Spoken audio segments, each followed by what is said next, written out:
Assalamualaikum warahmatullahi wabarakatuh. Perkenalkan, kami dari kelompok 2 yang beranggotakan saya Muhammad Fauzan Baget Saputra beserta dua rekan saya yaitu Muhammad Mansur dan Ronto Kristio. Kami akan membahas tentang bab manajemen pemasaran, yaitu designing and managing integrated marketing channels.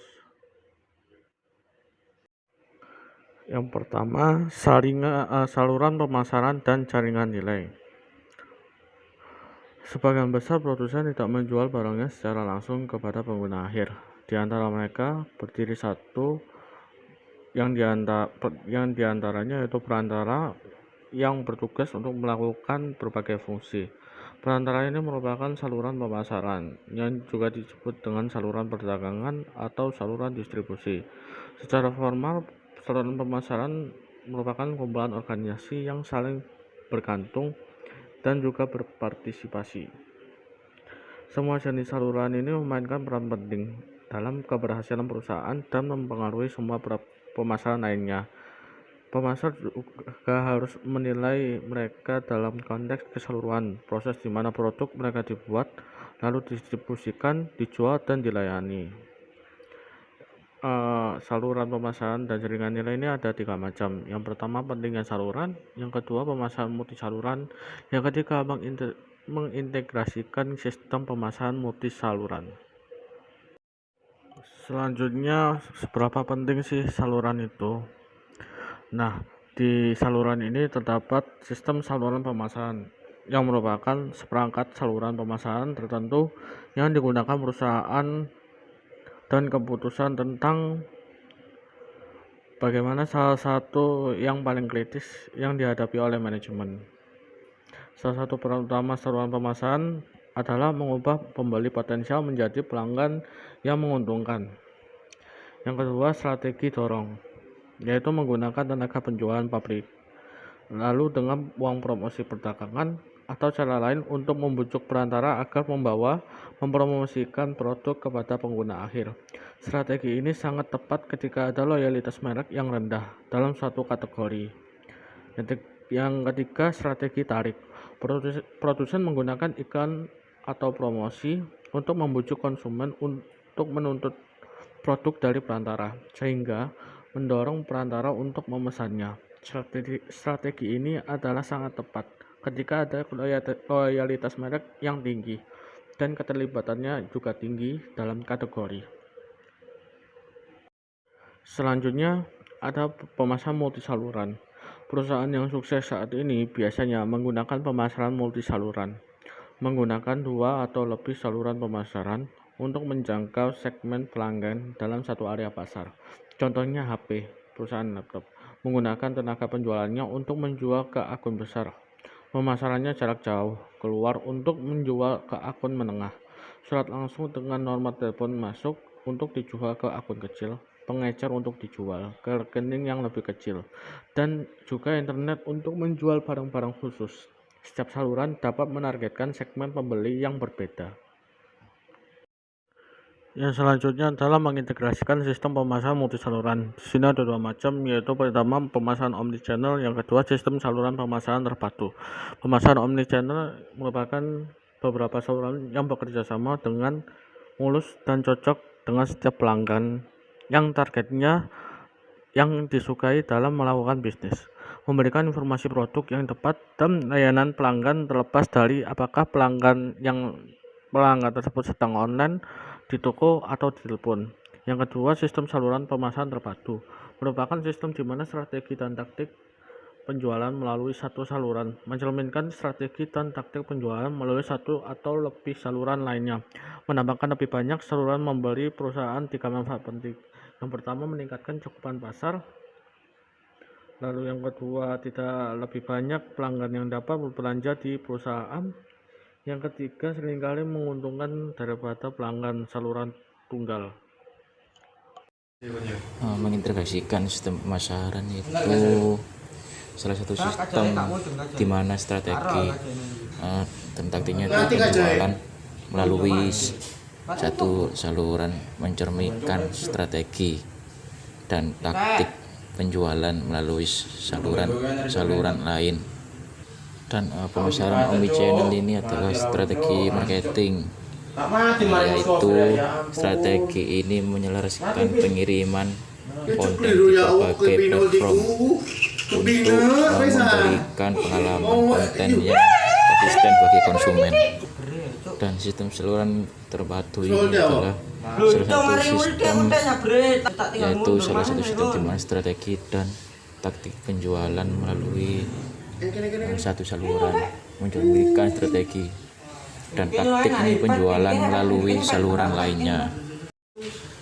Jaringan nilai, perencanaan rantai permintaan, ada pusat jaringan nilai. Jaringan nilai ini adalah sistem kemitraan dan aliansi yang diciptakan suatu perusahaan untuk memperoleh, menambah dan menyerahkan penawarannya. Merancang dan mengelola jaringan tertentu, dan juga bisa merancang satu struktur perusahaan, dan harus bentuk secara komprehensif. Kebanyakan produsen itu tidak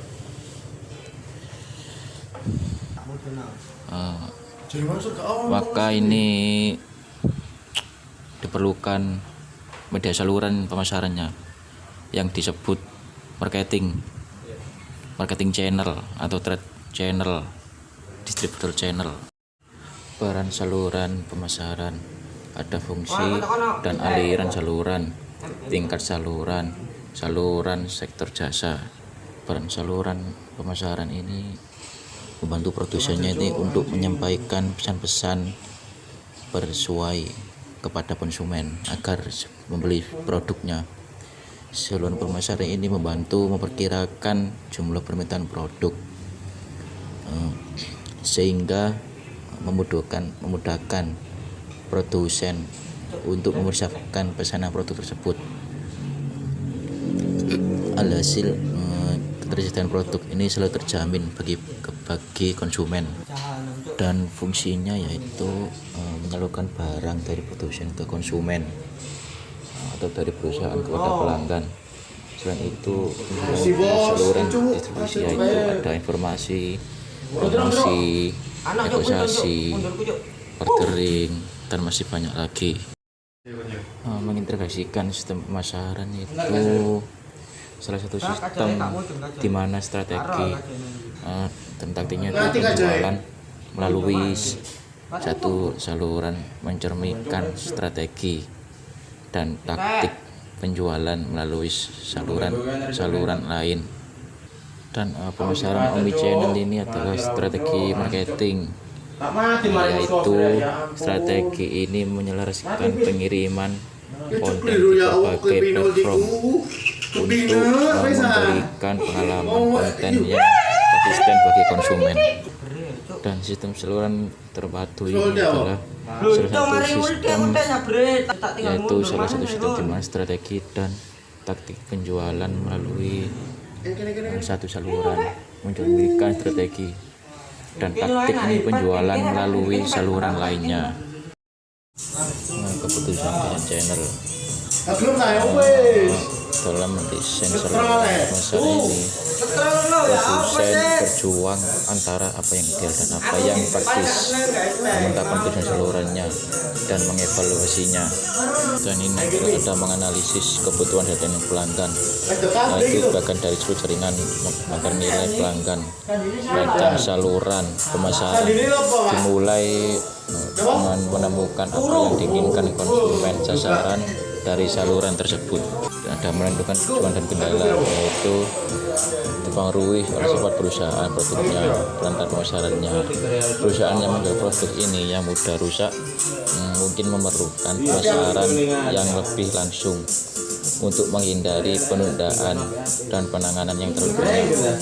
Faktor lingkungan seperti kondisi ekonomi dan batas hukum bisa mempengaruhi tujuan dan desain saluran.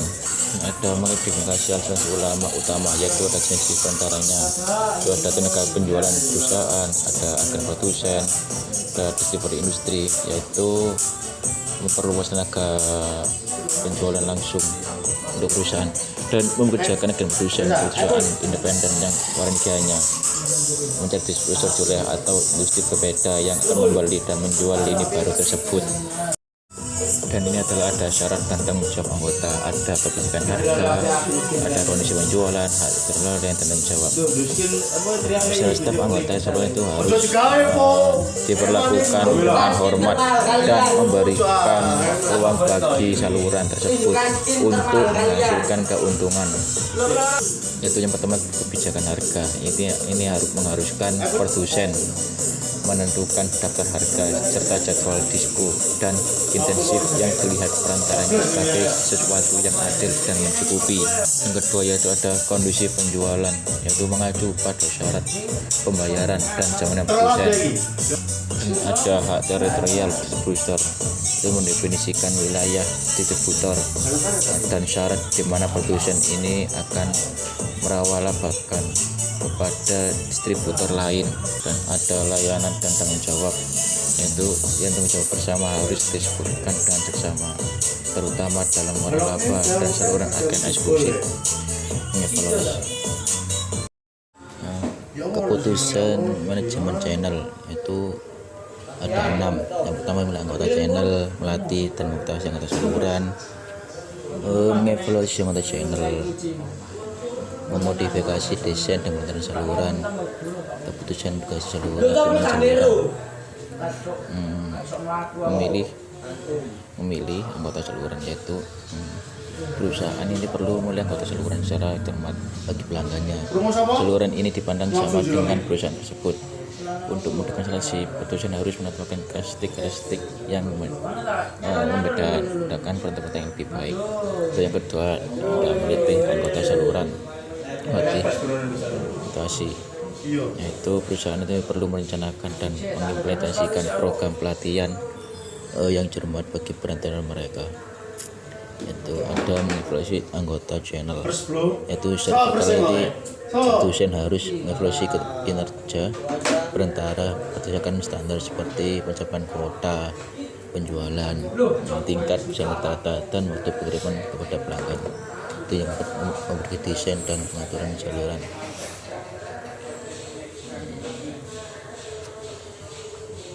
Produsen harus mengecek secara berkala dan mengubah susunan salurannya.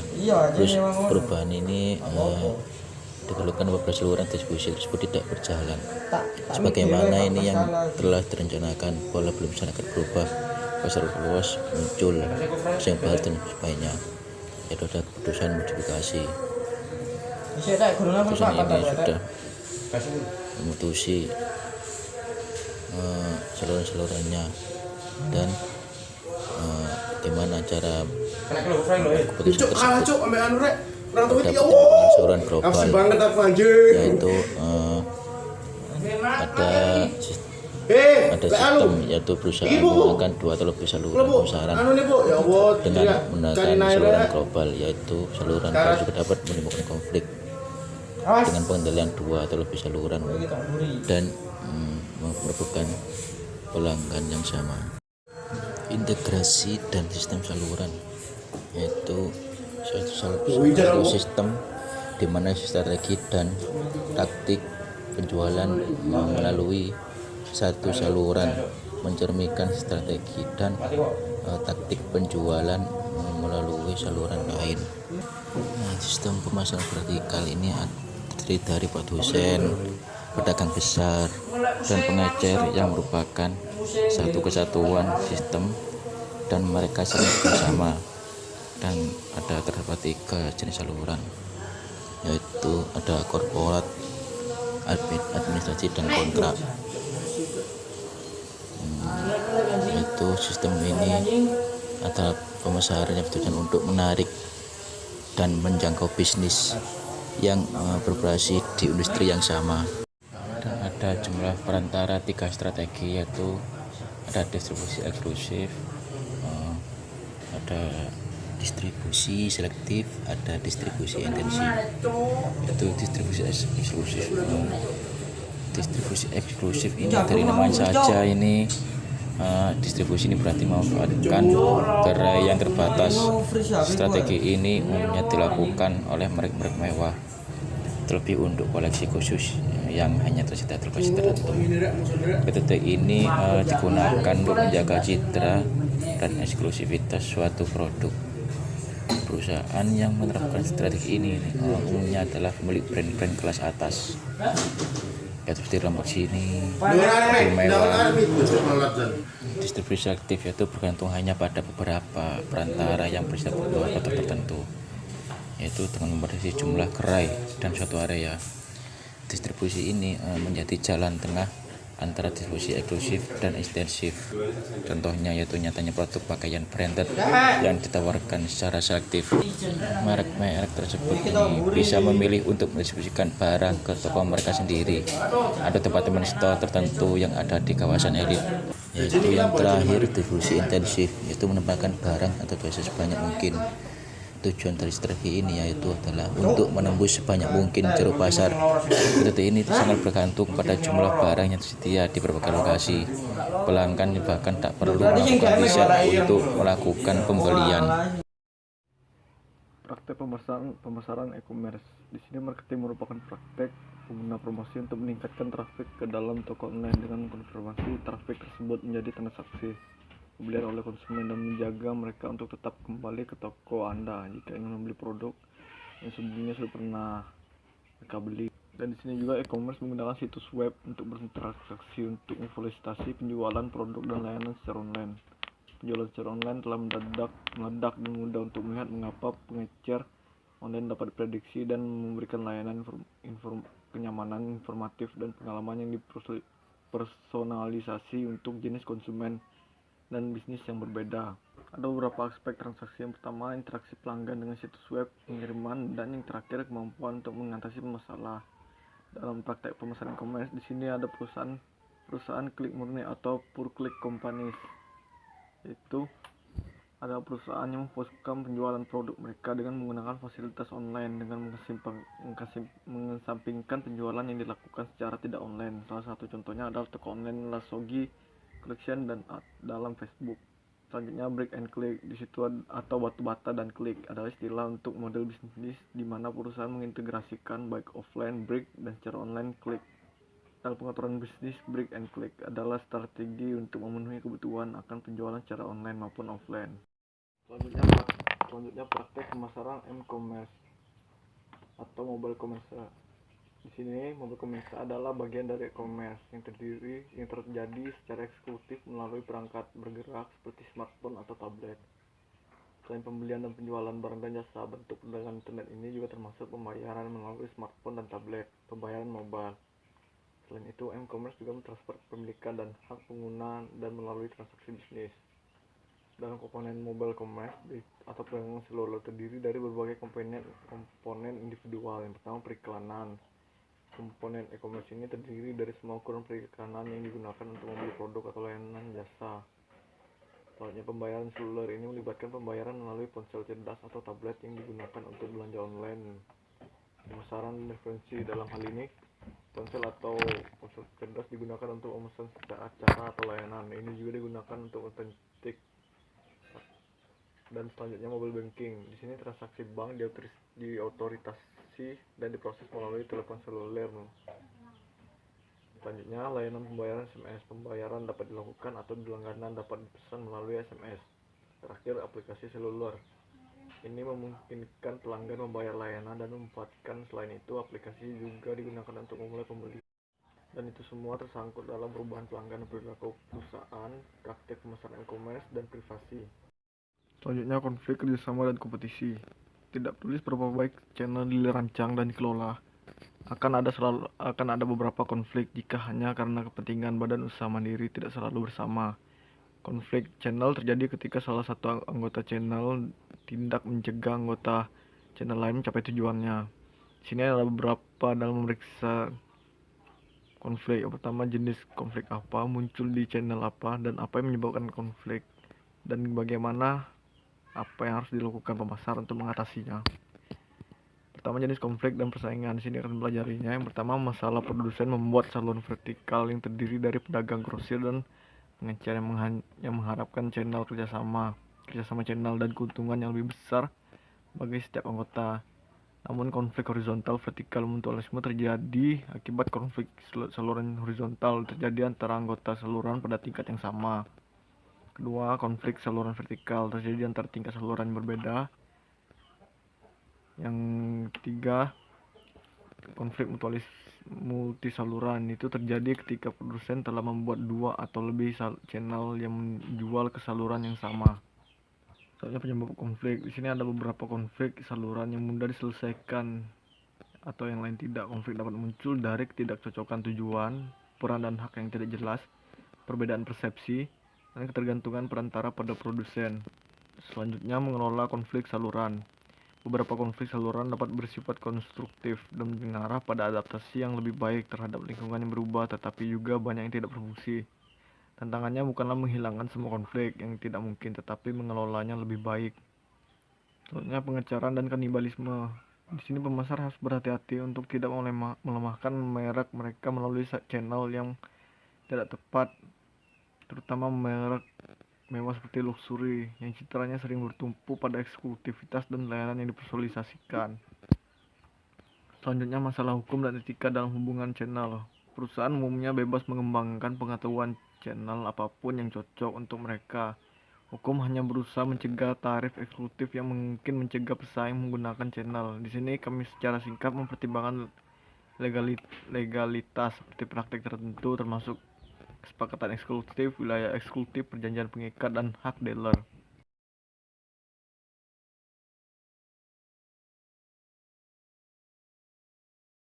Mengevaluasi alternatif saluran. Setiap alternatif saluran perlu dievaluasi terhadap kriteria ekonomi, kontrol, dan adiktif.